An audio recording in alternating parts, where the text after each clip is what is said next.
চাকরি প্রার্থীদের এভাবেই কিন্তু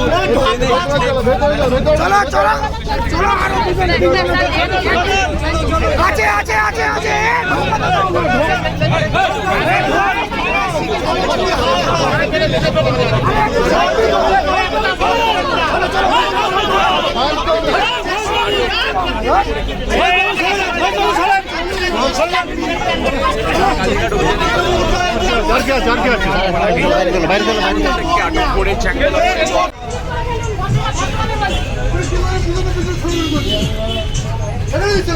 ঠিক আছে চলুন চলুন চলুন চলুন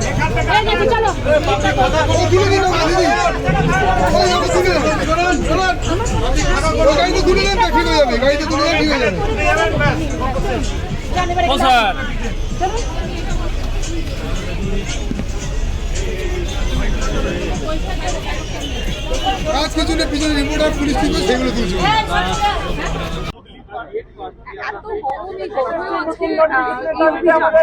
শুধু গরম নয়, জানছে রমজান মাস চলছে, তো আমি নিজেও রোজা করে নর্থ বেঙ্গল থেকে এখানে এসেছি। অ্যাকচুয়াল এই অস্তিত্ব লড়াইয়ের তাগিদ যেখানে আসতেই হয়।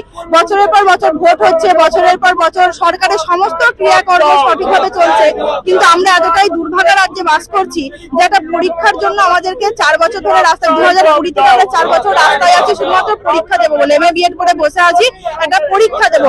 8 বছর হয়ে গেল, দীর্ঘ 8 বছর কোনো এসএসসি এসএলএসটি নতুন নোটিফিকেশন বেরোয়নি বা করা হয়নি। আজ আমাদের মাননীয়ার কাছে যাবো, আমাদের এখান থেকে মিছিল করে কালীঘাটের উদ্দেশ্যে যাবো, মাননীয়াকে আমাদের দাবিগুলো জানাবো।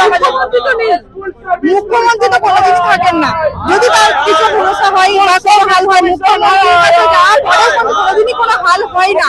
আর হাল হয় না বলে আজ আমাদের এই তাপমাত্রার মধ্যে তো শক করে আসে না, এই তাপমাত্রার মধ্যে সবাই চাই এসি ঘরে বসে থাকতে, কিন্তু মাননীয় বা তাদের আমলা মন্ত্রীদের মতো আমরা ঠান্ডা ঘরে নিশ্চিন্তে বসে থাকতে পারছি না। কারণ আমাদের পেটের লড়াই, আমাদের অস্তিত্বের লড়াই। আমরা শিক্ষিত হয়েছি পরীক্ষা দিয়ে চাকরি করবো বলে, বাবা মায়ের স্বপ্ন পূরণ করবো বলে, সেই অস্তিত্ব লড়াইয়ের জন্য আসতে হচ্ছে।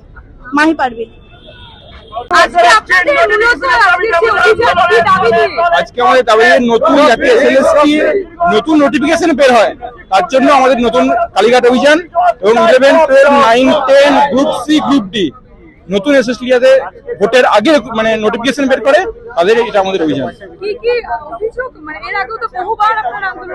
আন্দোলন করেছি, তাতে কোনো সদুত্তর নেই। ডিএম অফিসে জানিয়েছি, এসএসসি অফিসে জানিয়েছি, এসএসসি কমিশনকে জানিয়েছি, এমনকি নবান্নকে জানিয়েছি, কোনো রেজাল্ট নেই, কোনো সদিচ্ছাও নেই স্কুল সার্ভিস কমিশনার থেকে বা নবান্নর তরফ থেকে।